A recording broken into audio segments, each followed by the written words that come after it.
Haldibari Sunlight school ও Islamic একাডেমির উদ্যোগে রবিবার 16 নভেম্বর 2025 বিদ্যালয় প্রাঙ্গণে অনুষ্ঠিত হল তৃতীয় বর্ষের বার্ষিক সাংস্কৃতিক অনুষ্ঠান ও ক্রীড়া প্রতিযোগিতা।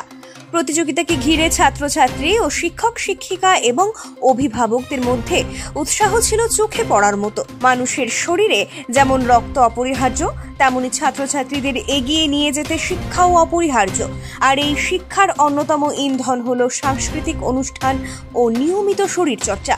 তিনি আরও জানান, নিত্যদিনের পড়াশোনা ও অনুশীলনের চাপ থেকে বেরিয়ে একটু বিনোদন শিশুদের মানসিক বিকাশে অত্যন্ত জরুরি। বিদ্যালয়ের পক্ষ থেকে জানানো হয়, শুধু বার্ষিক সাংস্কৃতিক অনুষ্ঠান নয়, এই দিন নাটক, বাংলা, ইংরেজি, কবিতা সহ বিভিন্ন ধরনের গজল এবং সারা বছর ধরেই চলে নানা সাংস্কৃতিক কার্যকলাপ ও সপ্তাহের শেষে শিশুদের জন্য বিভিন্ন বিনোদনমূলক আয়োজন করা হয়। অভিভাবকদের উদ্দেশ্যে বিশেষ বার্তা দেন মোহাম্মদ এখলাসুর। তিনি বলেন, ছাত্রছাত্রীদের পড়াশোনার প্রতি আরও মনোযোগী করে তুলতে বাড়ির পরিবেশকে সহায়ক হওয়া প্রয়োজন।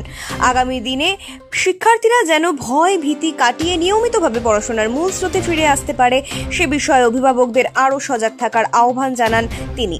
উৎসব মুখর পরিবেশে অনুষ্ঠিত এই বার্ষিক ক্রীড়া প্রতিযোগিতা ছাত্রছাত্রীদের মধ্যে উচ্ছ্বাস ও নতুন উদ্দীপনা জাগিয়ে তোলে।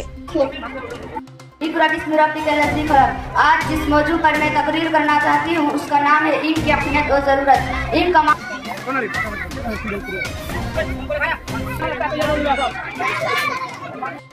কোন দায়িত্বে রয়েছেন স্কুলের? আমার নাম মোহাম্মদ এখলাসুর, সানিসাইড স্কুল এবং ইসলামিক একাডেমির ডিরেক্টর। কি প্রোগ্রাম ছিল আজকে স্কুলে? আজকে আমাদের সানিসাইড স্কুলের বাৎসরিক সাংস্কৃতিক অনুষ্ঠান।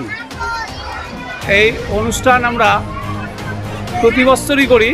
এটা আমাদের হচ্ছে তৃতীয়তম সাংস্কৃতিক বাৎসরিক অনুষ্ঠান। এই অনুষ্ঠানটা করার মানে হচ্ছে, মানুষ যেমন রক্ত ছাড়া জীবিত থাকতে পারে না, সেই রকম লেখাপড়াকে আগে নিয়ে যেতে হলে, লেখাপড়ার অগ্রগতি ঘটাতে গেলে সাংস্কৃতিক অনুষ্ঠান অত্যন্ত দরকার। কারণ প্রতিদিন লেখাপড়ার মধ্যে থেকে, বইয়ের পাতার মধ্যে থেকে ছাত্রছাত্রীরা একঘেয়েমি হয়ে যায়। এই একঘেয়েমি কাটিয়ে ওঠার জন্য, স্টুডেন্টদের একটু উৎফুল্ল করার জন্য সাংস্কৃতিক অনুষ্ঠানগুলো করা হয়। শুধু আমরা বাৎসরিক সাংস্কৃতিক অনুষ্ঠান করি না, প্রতি সপ্তাহে ছাত্রছাত্রীরা যেন উৎফুল্ল থাকে, মানসিক দিক থেকে সন্তুষ্ট থাকে, মানসিক দিক থেকে যাতে আরও উন্নত মানসিক অবস্থা তৈরি হয়, ওই জন্য শিক্ষার সাথে সাথে প্রতি সপ্তাহেও আমরা একদিন করে বিভিন্ন রকমের সাংস্কৃতিক অনুষ্ঠান করি। তার সাথে সাথে বৎসরের শেষে, প্রায় বছরের শেষের দিকে আমরা এই অনুষ্ঠানটা করছি। এরপরে আবার 26শে জানুয়ারি করা হবে।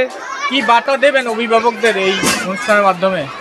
অভিভাবকদের আমি এটাই বার্তা দিতে চাইব, যাতে করে এইখানে যেমন আমরা ছাত্রছাত্রীদের উৎসাহিত করার জন্য বিভিন্ন রকমের প্রোগ্রাম করছি, গার্জেনরাও যেন প্রতিটা বাচ্চাকে যত্ন সহকারে যেন সামনের দিকে এগিয়ে যায়, এই রকম ব্যবস্থা না নেবেন এবং প্রতিটা বাচ্চাকে স্কুলে পাঠাবার ব্যবস্থা করবেন, তাদের শরীরের যত্ন নেবেন, তাদের লেখাপড়ার যত্ন নেবেন। এটাই আমি অভিভাবকদের কাছে বলতে চাই। এখন আপনিও রিপোর্টার, আপনার এলাকার যে কোনো খবর পাঠান এই নম্বরগুলোতে।